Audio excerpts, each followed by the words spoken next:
చూస్ country delight, live better. ఇప్పుడే country delight యాప్ని download చేసుకోండి.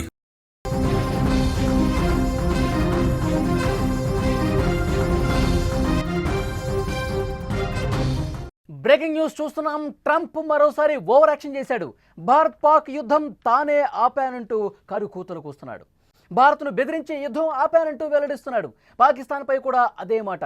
ట్రేడ్ డీల్ పేరు చెప్పి ఇద్దరిని భయపెట్టానని ప్రకటిస్తా ఉన్నాడు. యుద్ధాన్ని తాను ఆపినట్టు ఇప్పటికీ 19వసారి డొనాల్డ్ ట్రంప్ చెప్పాడు. ట్రంప్ వాదనను భారత్ గతంలోనే తీవ్రంగా ఖండించింది. భారత్ ఎప్పుడూ కూడా మధ్యవర్తిత్వాన్ని కోరుకోలేదు, మధ్యవర్తిత్వాన్ని ఎప్పుడూ కూడా అంగీకరించలేదని చాలా స్పష్టంగా ప్రధాని మోదీ చెప్పినటువంటి పరిస్థితి. కోతల రాయుడు మళ్ళీ అవే కారు కూతలు కూస్తున్నాడు. ప్రపంచంలో పలు దేశాల మధ్య ఉద్రిక్తతలను తానే పరిష్కరించాలని చెప్పుకుంటున్న ట్రంప్ మరొకసారి భారత్ పాక్ యుద్ధాన్ని ఆపానంటూ సంచలనమైన వ్యాఖ్యలు చేస్తూ ఉన్నాడు. ఏకంగా భారత్ను బెదిరించానని అగ్రరాజ్య అధ్యక్షుడు మరొకసారి చెప్పడం నవ్వు తెప్పిస్తోంది. యుద్ధం ఆగిన క్షణం అప్పటి నుంచి కూడా తానే వారు ఆపానంటూ గొప్పలు చెప్పుకుంటూనే ఉన్నాడు ట్రంప్. ఈ వాదనని భారతదేశం చాలా తీవ్రంగా ఖండించింది. రెండు దేశాల సైనిక కార్యకలాపాల డైరెక్టర్ జనరల్స్ స్థాయిలో ఈ చర్చలు జరిగాయి.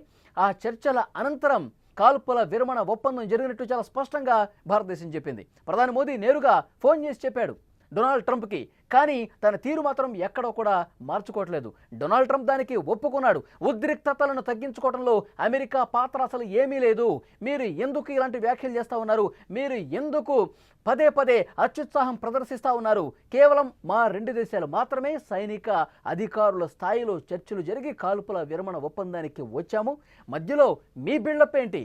ఇది ఎంత మాత్రము సరైనది కాదు, పద్ధతి కాదు అని వార్నింగ్ ఇచ్చిన పరిస్థితుంది. చాలా స్వీట్గా వార్నింగ్ ఇచ్చారు ప్రధాని మోదీ. కెనడాలో ఏదైతే G7 సమ్మిట్కి పాల్గొన్నప్పుడు అక్కడి నుంచి నేరుగా ట్రంప్కి ఫోన్ చేసి మాట్లాడారు. కానీ అప్పుడు ఓకే అన్నాడు, ఒప్పుకున్నాడు. మరొకసారి ఇలాంటి వ్యాఖ్యలు చేయను అన్నాడు. మరొకసారి నేను అత్యుత్సాహం ప్రదర్శించను, ఎస్ మీ రెండు దేశాలే ఈ కాల్పుల విరమణ ఒప్పందానికి వచ్చే యుద్ధాన్ని మీకు మీరే ఆపుకున్నారు అని చెప్పి ఆయన ఒప్పుకున్నాడు. కానీ మళ్ళీ పాడిన పాట పదే పదే పాడుతున్నటువంటి పరిస్థితి. ప్రపంచం ముందు చాలా డొనాల్డ్ ట్రంప్ అమెరికా అధ్యక్షుడు కమెడియన్ అయిపోయినటువంటి పరిస్థితి. ఎవరు కూడా నమ్మట్లా, ఎవరు కూడా ట్రంప్ ఏదైతే వ్యాఖ్యలు చేస్తూ ఉన్నాడో దాన్ని ఒప్పుకోని పరిస్థితి కనిపిస్తుంది. ప్రపంచం ముందు నవ్వుల పాలైపోతున్నాడు డొనాల్డ్ ట్రంప్. పాకిస్తాన్తో ఉద్రిక్తతలను తగ్గించుకోవడంలో అమెరికా ఎలాంటి పాత్ర పోషించలేదని పదే పదే చెప్తానుంది. వాషింగ్టన్ ప్రమేయం లేకుండా స్వయంగా నిర్ణయం తీసుకున్నామని భారత్ చెప్తోంది. గత వారం ట్రంప్తో జరిగిన 35 నిమిషాల ఫోన్ సంభాషణలో కూడా ప్రధాని ఇదే విషయాన్ని చెప్పారు. భారత్ ఎప్పుడూ మధ్యవర్తిత్వాన్ని అంగీకరించలేదని, భవిష్యత్తులో కూడా అంగీకరించబోదని చెప్పారు. కానీ తుంటారి ట్రంప్ మాత్రం యుద్ధం నేనే ఆపా, నేనే చర్చలు జరిపా, లేదంటే మీ రెండు దేశాలతో నేను వాణిజ్య ఒప్పందాలు చేసుకోను, ట్రేడ్ డీల్ ఏమీ ఉండదు, మీ దేశం నష్టపోతుంది అంటే అప్పుడు దిగొచ్చాయంటూ పదే పదే ఓవర్ యాక్షన్ చేస్తానన్నాడు. కానీ ఇలాంటి పనికి మాలిన చెత్త వాగుడు కట్టి పెడితే మంచిది అని దేశ ప్రజలు కూడా ట్రంప్ని ఏకిపారేస్తున్నటువంటి పరిస్థితి. సోషల్ మీడియాలో ట్రంప్ విధానాలకు సంబంధించి, ట్రంప్ వైఖరికి సంబంధించి దుమ్మెత్తి పోస్తున్నటువంటి పరిస్థితి ఉంది. భారత్ పాక్ మధ్య యుద్ధాన్ని తాను ఆపినట్లు చెప్పడం ఇది 19వసారి. ట్రంప్ చెప్పిన కొత్త విషయం ఏంటంటే ట్రేడ్ డీల్ను చూపి యుద్ధాన్ని నిలువనిచ్చినట్టు అతను చెప్తా ఉన్నాడు. భారత్ పాక్ మధ్య ఘర్షణ అణుయుద్ధం వరకు చేరే ప్రమాదం ఉందని గ్రహించి ఇలా కొనసాగితే రెండు దేశాలతో నేను వాణిజ్య ఒప్పందాలు చేసుకోను, తెంచుకుంటాను అని చెప్పి యుద్ధాన్ని ఆపినట్టుగా చెప్తా ఉన్నాడు.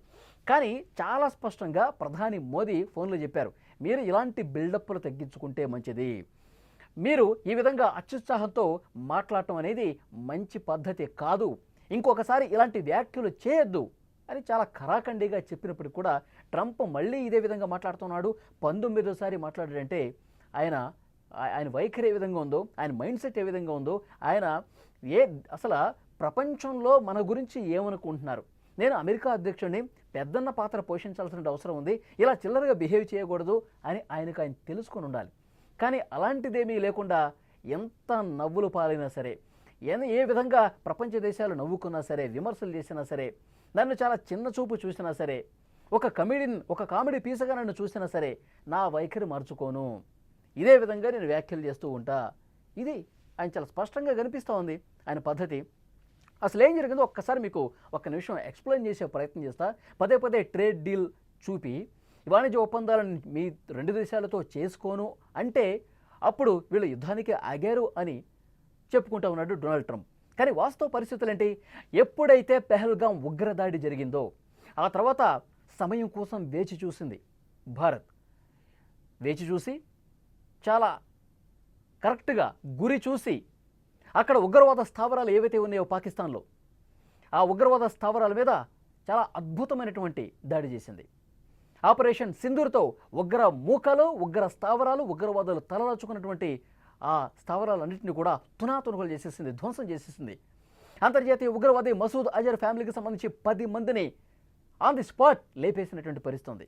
ఎందుకంటే పెహల్గాం ఉగ్రదాడి తాలూకు మిగిల్చినటువంటి విషాదం, కన్నీళ్లు దేశం మొత్తం కూడా చాలా చాలా తీవ్ర మనోవేదనకు గురైనటువంటి పరిస్థితి. సో పాకిస్తాన్కి బుద్ధి చెప్పాలి. ఉగ్రవాదుల్ని ప్రోత్సహిస్తున్న ఉగ్రవాదులతో అంటకాగి మన దేశం మీదకు ఉసిగొలుపుతున్నటువంటి పాకిస్తాన్కు చాలా బలమైనటువంటి దాడితో, చాలా బలమైనటువంటి చర్యతో గుణపాఠం చెప్పాలని చెప్పి మనం ఉగ్రవాద ముఖల మీద, స్థావరాల మీద దాడి చేసి తోనాతోనకలు చేశాం. ఆ తర్వాత పాకిస్తాన్ యుద్ధానికే కాలు దువ్వింది. మన మీద, మనం వాళ్ళ ఉగ్ర స్థావరాల మీద దాడి చేస్తే వాళ్ళు ఏం చేశారు? మన సైనిక స్థావరాల మీద అటాక్ చేసే పరిస్థితి వచ్చింది. ఆ తర్వాత వెంటనే వాళ్ళు ఎప్పుడైతే దాడి మొదలు పెట్టారో వెంటనే మనం బ్రహ్మోస్ క్షిపణులతో, S-400తో, యుద్ధ విమానాలతో అలు పెరగకుండా మన సైనికులు త్రివిధ దళాలు పనిచేసి పాకిస్తాన్ చేసినటువంటి చర్యలను కూడా గాల్లోనే మట్టుబెట్టినటువంటి పరిస్థితి ఉంది. దీని దాడి తట్టుకోలేక ఈ విధంగా భారతదేశం అద్భుతమైనటువంటి అటాకింగ్ పవర్కు కదులొచ్చి ముందుకొచ్చి ఇక మేము యుద్ధం చేయలేము, భారత్తో కలిసి మేము యుద్ధం చేయాలంటే మా దేశాన్ని మేము సర్వనాశనం చేసుకున్నట్టే అని చెప్పి సరిహద్దు ప్రాంతానికి కొంచెం దూరంగా తెల్ల జెండాను ఎగురవేసింది. మేము శాంతికి ముందుకొస్తా ఉన్నాం, దయచేసి ఈ యుద్ధాన్ని ఆపు చేయండి, మా దేశం మీద మీ సైనికులు చేస్తున్నటువంటి అటాక్ని మేము ఇక ఓర్చుకోలేం, దయచేసి ఆపండి అంటూ కాళ్ళబేరానికి వచ్చింది పాకిస్తాన్. ముందుగా అటువైపు నుంచే వాళ్ళ సైనిక అధికారుల నుంచే సమాచారం అందించారు. ఆ తర్వాత మనం కూడా మన సైనిక అధికారులతో సమాచారం పంపించి హాట్లైన్లో మాట్లాడుకుని ఈ యుద్ధాన్ని నిలుపుదల చేసినటువంటి పరిస్థితి ఉంది. ఇది జరిగింది. మన దెబ్బ తట్టుకోలేక కాళ్ళబేరానికి వచ్చింది. ఇప్పటికే సింధు నదీ జలాల ఒప్పందం కూడా మనం నిలిపివేశాం, అటాకింగ్ చేశాం, వాళ్ళు తట్టుకోలేకపోయారు, కాళ్ళబేరానికి వచ్చారు. యుద్ధం వద్దు మొర్రో అని పాకిస్తాన్ అన్నది. అలా యుద్ధం ఆగింది. ట్రంప్ ఏమంటాడు?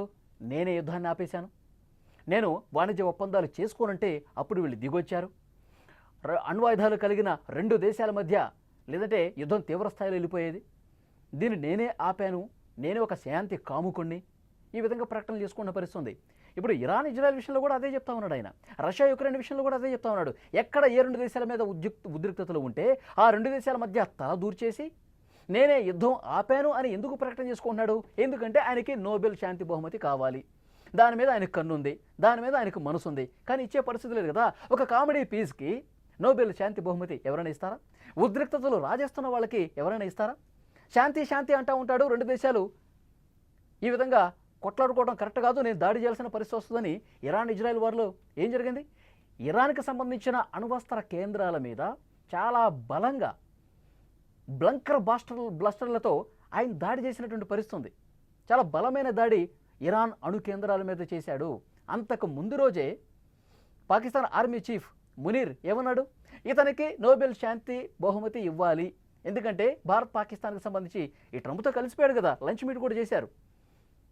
మా 2 మధ్యల ఉద్రిక్తతలు తగ్గించడం కోసం ఆయన చాలా గొప్ప హృదయంతో పనిచేశాడు, ఆయనకి నోబెల్ శాంతి బహుమతి ఇవ్వాల్సిందే అని ప్రకటన చేసిన తర్వాతి రోజే ఇరాన్కి సంబంధించిన అణు కేంద్రాల మీద బలమైనటువంటి దాడి చేశారంటే, అణు కేంద్రాలని ధ్వంసం చేసే ప్రయత్నం జరిగిందంటే మరి డొనాల్డ్ ట్రంప్కు ఏ విధంగా నోబెల్ శాంతి బహుమతి వస్తుంది? ఆయనకు తెలుసు రాదని. అయినప్పటికీ ఆయన నేనే దేశాల మధ్య యుద్ధాలు ఆపేసి ఒక శాంతి కాముకునిగా, ప్రపంచ శాంతి దూతలాగా ఆయన ప్రొజెక్ట్ చేసుకోవడంలో భాగంగా కామెడీ పీస్గా తయారైపోతున్నాడు లాస్ట్కి. ఇప్పుడు 19వ మళ్ళీ భారత్ పాకిస్తాన్ మధ్య యుద్ధాన్ని నేనే ఆపానంటే, ఒకసారి ప్రకటన చేశాడు మోదీ వార్నింగ్తో, ఎస్ నేను యుద్ధాన్ని ఆపలేదు. ఇద్దరూ కూడా, మోదీ కావచ్చు, ఆసిమ్ మునీర్ కావచ్చు, ఇద్దరూ కూడా తెలివైనటువంటి వ్యక్తులు, వీళ్ళే మాట్లాడుకుని యుద్ధాన్ని క్లోజ్ చేసుకుని చెప్పాడు కదా. మళ్ళీ ఇప్పుడు 19వ నేనే యుద్ధాన్ని ఆపానండి. ఎంత దారుణం! అసలు ఇలాంటి అమెరికా అధ్యక్షుడిని గతంలో మనం ఎప్పుడైనా చూసామా? ఈ విధంగా వింత ప్రవర్తన, విచిత్రంగా మాట్లాడే వాళ్ళని, మాట మార్చేసే వాళ్ళని, తుంటరిగా మాట్లాడే వాళ్ళని మనం గతంలో ఏ అమెరికా అధ్యక్షుడినైనా ఈ స్థాయిలో చూసామా? ఇలాంటి ప్రవర్తన చూసామా? ఏమంటారు? సో డెఫినెట్గా మీరు కామెంట్ రూపంలో తెలియజేయండి. సుమన్ టీవీ చూస్తున్న ప్రేక్షకులు, ఈ వీడియో చూస్తున్న ప్రేక్షకులు ట్రంప్ వైఖరిని ఏ విధంగా అర్థం చేసుకోవాలి? పదే పదే యుద్ధాన్ని నేనే ఆపాను అని మాట్లాడుతున్న ట్రంప్ మాటల్ని ఏ విధంగా అర్థం చేసుకోవాలి? కామెంట్ రూపంలో తెలియజేయండి.